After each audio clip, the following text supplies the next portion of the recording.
안녕하십니까. 언제나 소비자편에서 방송하는 콘스탄트 김의 티스와 함께 돈 버는 아카데미. 이번 시간에는요, 돈 버는 은퇴가 되겠습니다.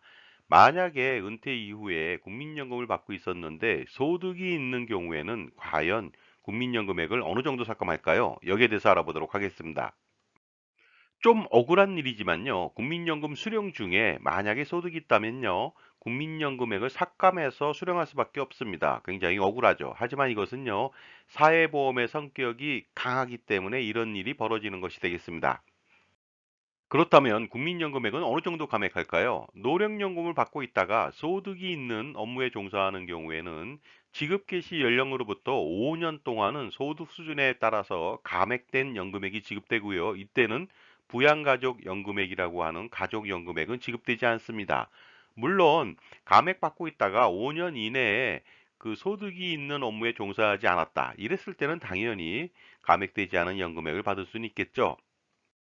자, 그런데 여기서 소득이 있는 업무의 정의는 무엇일까요? 예를 들어서 사업소득이라든가 근로소득을 합산한 금액이요. 전년도 연말 기준으로 산정된 연금수급 전 3년간의 전체 가입자의 평균 소득월액의 평균액, 2023년도 기준은요, 매월 286만 1,091원보다 많은 경우 소득이 있는 업무에 종사하는 것으로 봅니다. 따라서 어떻습니까? 매월 286만 1,091원을 초과하는 경우에는요, 국민연금 삭감이 시작된다고 보시면 되겠습니다. 자, 그렇다면 무조건 노후에 소득이 발생하면 감액 대상이 될까요? 그렇지는 않습니다. 감액 대상 소득 종류를 알아보도록 하겠습니다. 사업소득 금액하고 근로소득 금액을 합산한 금액이 되겠습니다. 이때 사업소득 금액에는요, 부동산 임대소득도 포함이 됩니다. 따라서 어떻습니까? 이자 배당 소득 등의 투자 소득이라든가 연금 소득은 아무리 많이 받아도 국민연금이 감액되지는 않습니다. 자, 이번에는 소득 금액은 어떻게 산출하는지 알아보도록 하겠습니다. 월 평균 소득 금액이라고 하는 것은요, 근로소득 금액 플러스 사업소득 금액을 합친 것을 종사 개월수로 나누는 것이 되겠습니다. 이때 종사 개월수라고 하는 것은요, 해당 연도 1월부터 12월까지 소득 활동에 종사한 기간을 말하는 것이 되겠습니다. 그리고요, 근로소득 금액이라고 하는 것은 총 급여에서 근로소득 공제액을 뺀 금액이 되겠습니다. 물론 비과세 소득인 뭐 중식대라든가 아니면 차량 지원금은 빼겠죠. 그리고 사업소득은요, 사업별로 총 수익 금액에서 필요 경비를 뺀 금액이 되겠습니다. 따라서 근로소득자인 경우에는 비과세 식대 매월 20만 원, 그다음에 비과세 차량 지원액 매월 20만 원 해서 연간 480만 원을 포함해서요. 연간 소득이 5,120만 3,254원 이하라면, 그다음에 매월 426만 6,938원 이하라면요. 당연히 삭감액은 없습니다. 자, 그렇다면 소득 금액별로 삭감액은 어느 정도 되는지 알아보도록 하겠습니다. 근로소득만 있다고 가정해 보도록 하겠습니다. 근로소득 공제 전 기준 금액이 되겠고요.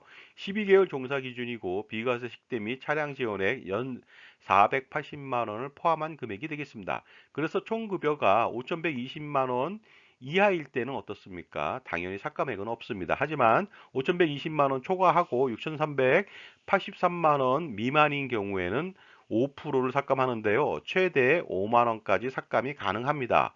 월로 환산한다면 매월 426만 원을 초과하고 531만 원 이하일 때 삭감이 됩니다. 그런데 삭감 금액이 얼마 안 되죠.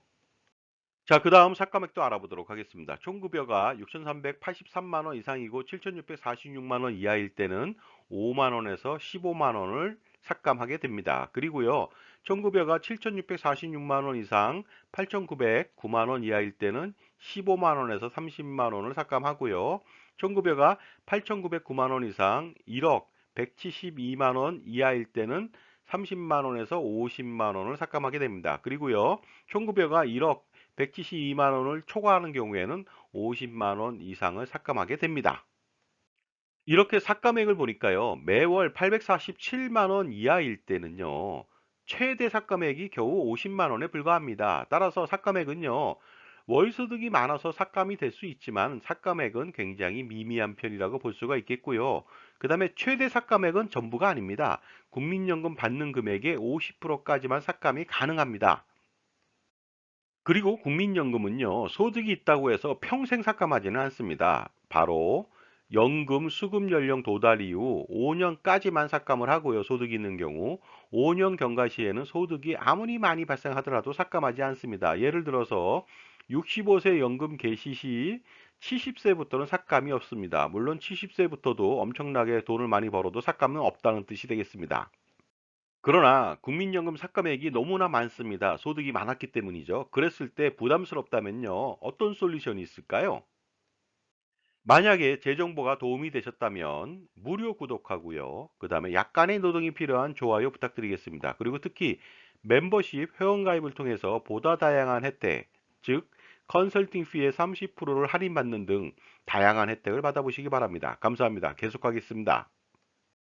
삭감 금액이 너무나 부담스럽다면 당연히 연기노령연금을 신청하면 되겠습니다. 따라서 소득 발생 기간을 고려해서 최대 5년간 연기가 가능합니다. 만약에 연기노령연금을 신청한다면요, 매년 7.2%씩 연금액을 증액해서 지급을 합니다. 따라서 5년간 연기를 하게 된다면은 노령연금액의 136%를 평생 수령할 수가 있겠고요. 200만 원의 연금이었다면은 5년 후부터는 매월 272만 원을 평생 받을 수가 있습니다. 자, 그런데 국민연금과 관련돼서 아이러니가 좀 있습니다. 알아보도록 하겠습니다. 기초연금 삭감 때문에 국민연금 가입을 주저하는 경우가 있습니다. 그리고 노후에 소득이 생길까 봐 국민연금 가입을 머뭇거리는 경우도 있겠죠. 또한 건강보험 피부양 자격 박탈 때문에 고액으로 가입하거나 아니면 장기간 납입을 고민하는 경우도 많이 있습니다. 하지만 국민연금 연계에서 기초연금 삭감은 개선될 여지가 많이 있습니다. 그리고 연금 소득만 있는 은퇴가정인 경우에는 피부양 자격 박탈 건도 개선될 여지가 좀 있겠죠. 그리고 또 겨우 기초연금을 온전히 받으려고 풍요로운 노후 생활비를 지원하는 국민연금을 벌이는 것은 가장 현명하지 못한 일이라고 저는 보고 있습니다. 그러므로 현재 가치의 연금을 지급하는 유일한 연금인 국민연금을 가입 강화시킬 필요가 있습니다. 어떻게 하면 좋을까요? 만 18세 이상 학생, 고3이면 되겠죠. 그 다음에 주부 등 무소득자도 임의 가입을 하시면 되겠습니다. 이때 최대 보험료로 가입하시는 것이 좋겠죠. 그리고 65세까지 최대 임의 계속 가입을 할 수 있고요. 추납을 119개월까지, 그 다음에 반환 일시금을 반납할 수도 있습니다. 이렇게 된다면 나중에 추가적으로 엄청난 그 노후 생활비하고 그다음에 그 최고의 장애 보장을 받을 수가 있습니다. 국민연금이라고 하는 것은요, 많이 내면 많이 낼수록 엄청난 노후 생활비 연금을 받을 수가 있습니다. 그리고요, 많이 내면 많이 낼수록 최고로 무료로 장애 보장을 해줍니다. 즉, 장애연금을 평생 지급한다는 말이 되겠습니다. 그럼에도 불구하고 연금보험 상품을 가입한다든지 아니면 국민연금을 등한시해서 연금액을 가급적 적게 내거나 내지 않는다면 어쩔 수 없습니다. 노후 생활비와 자산 형성은 이미 내 손을 떠나가 버린 것이 됩니다. 현명한 은퇴 준비, 은퇴 설계는 바로 이렇게 해야 될 것 같습니다. 연금이라고 하는 상품은요, 국민연금과 퇴직연금 또는 노란우산 공제에만 맡기고요.